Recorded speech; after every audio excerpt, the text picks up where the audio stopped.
Hi. Do you know something? I'm having to chuckle a little bit here because I can't I can't get online again. I have Wi-Fi. I have I don't know, broadband or something, and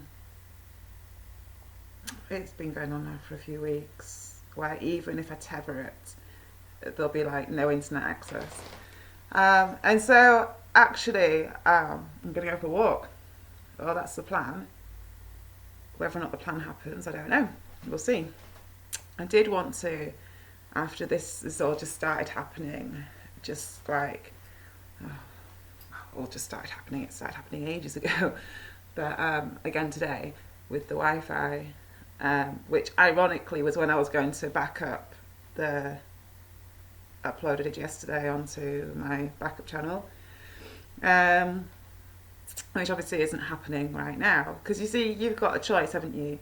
You can like get really frustrated and try and get online repeatedly knowing full well that the Wi-Fi is still there because my phone would pick it up, but there's nothing that these agendists don't really know about us, and so they know I don't really go on via my phone. I do occasionally, if I've been like chucked offline for a few days, then I will like I'll like nip on and check messages and stuff via my phone.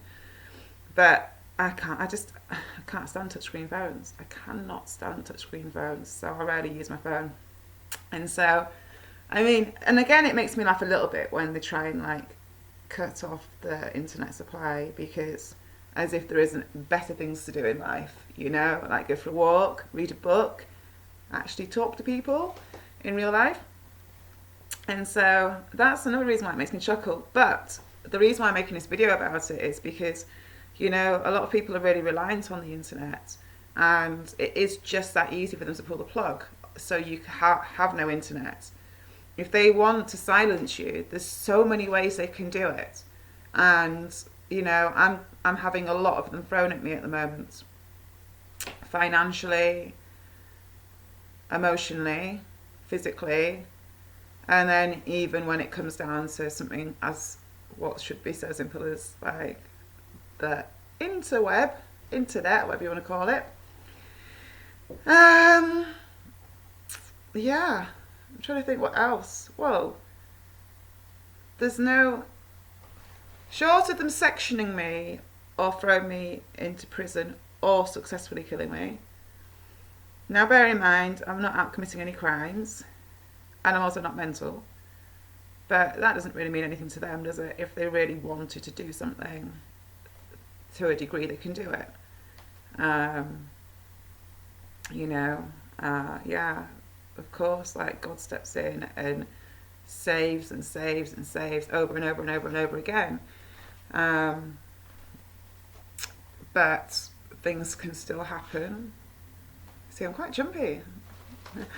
Things can still happen, which we can be saved. We can be saved constantly over and over and over again, but sometimes some people will have things happen to them because sometimes like it's the only way that the people around them will listen. And trust me, I do not want sectioning, and I don't want throwing into prison, and I don't want any of these things to happen to me. I'm just trying to highlight the fact that sometimes bad things do happen to good people. I mean, we know this anyhow.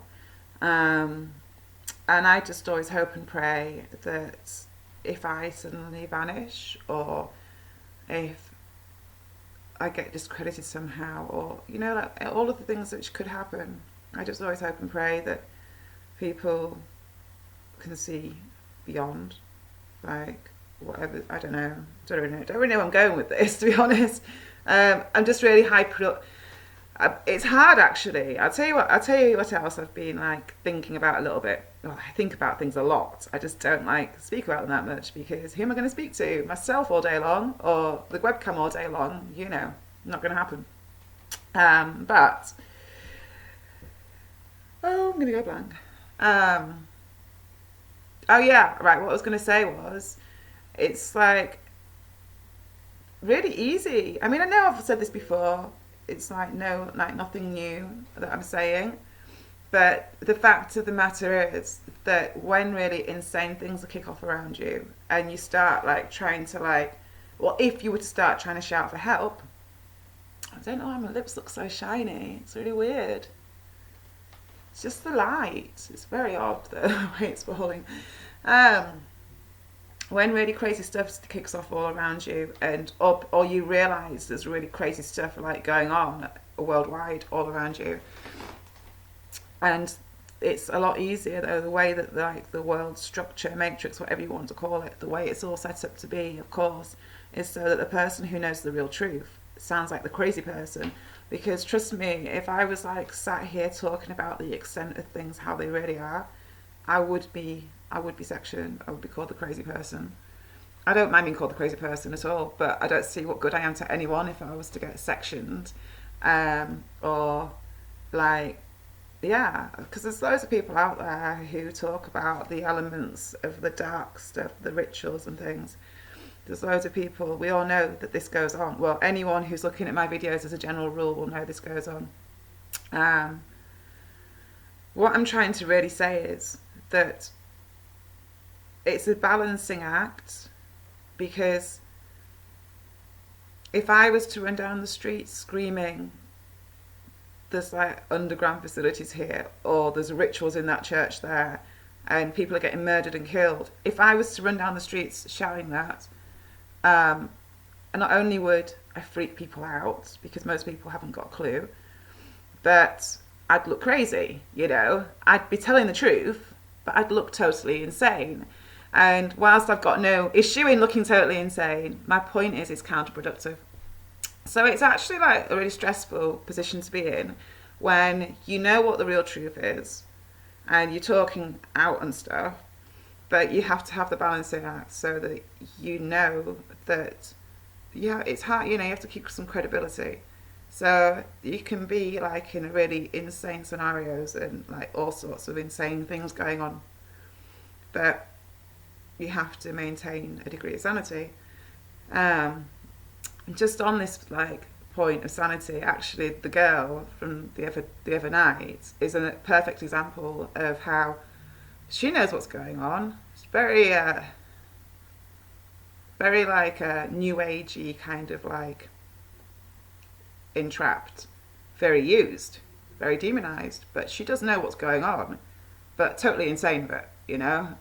So that's, no, I'm not saying I'm not saying she is all the time, but I mean alcohol and the real truth, not a good mixture. You know, not a good mixture, and being young and damaged and everything. And I don't want to keep having to use her as an example, but it's a little bit, you know, it's only just happened really, hasn't it?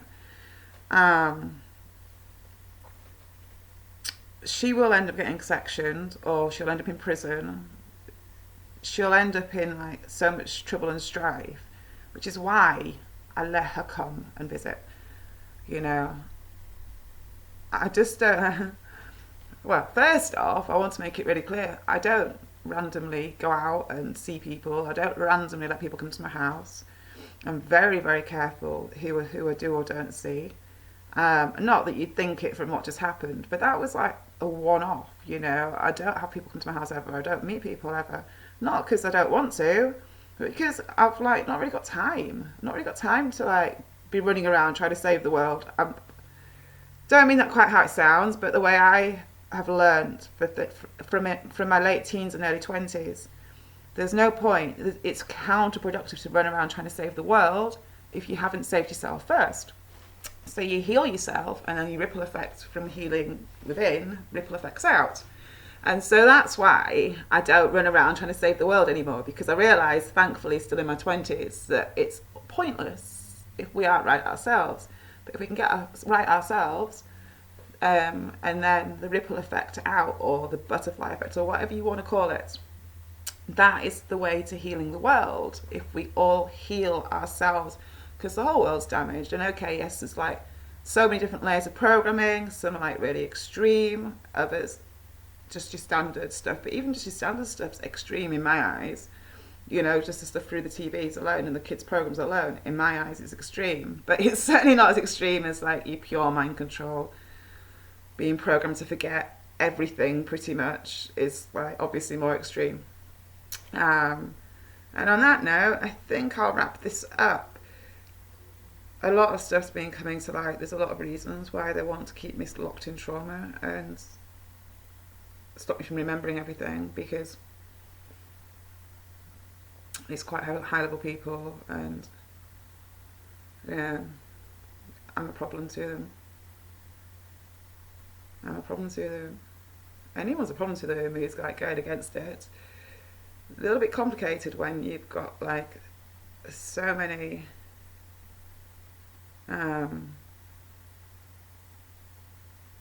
yeah, it's hard work. But anyhow, I'll be alright. You know, I feel like, oh well, I'll be alright. I know I'll be alright. It's hard. It's definitely not easy. But is anything in life worth having necessarily easy? You know, I'll tell you how it feels. It feels a little bit like, you know, like, I don't want to say like being a caged animal because that is not accurate at all. But a bit like the wolves are at the door. It feels a bit like you can feel the prowling and scheming, and you know full well that they're about to hurl something at you next. But this is like my life all the time. Well, especially like when I was working in racing still, it was day in, day out in a different kind of way. It's non-stop, but I do get quite peaceful. I mean, don't get me wrong, I'm always on my own, really. Don't really see anyone. You know, I do a lot of stuff on my own. Attacks come from all angles, you know, like I said at the start, from being financial to being, like for example, the money for the course, which I went on, that's $3,000, which they keep sending debt collectors around for. I kind of begrudge paying $3,000 for a course when not only did I have a breakdown halfway through the course, but I didn't finish it. And so, I begrudge paying $3,000 for it. So yeah, but debt collectors are like modern day tax men. I mean, yeah, the modern day version of the biblical tax collectors. So, you know, it's not like, I don't know, I'm talking rubbish. I'm going to edit that out. Yeah, so attacks come, they happen, and we have Jesus, and we're alright. And if ever a day came where I wasn't alright, or I suddenly went silent, or, ooh, eardrum just started pounding like a drum, yeah, I don't know, I could do some prayers, to be honest, because it's hard sometimes, but we'll be alright, you know. Always get through these things, because, well, you've got a choice, haven't you? You get through or you get out, and I'm not going anywhere. I've got too much work to do. So yeah, and there's a lot of people that would want me to stop me doing any of that work, because it goes completely against every single agendaist plan. Because if it's all about healing and deprogramming and de-brainwashing, that's a huge threat, especially when you're not endorsing any of their conspiracy theories, as they like to call them. So yeah, I appreciate everyone's support and prayers, and I send you the same back, you know, love and prayers, and everything will be alright in the end, because, you know. Alright then, thanks for watching, take care, bye.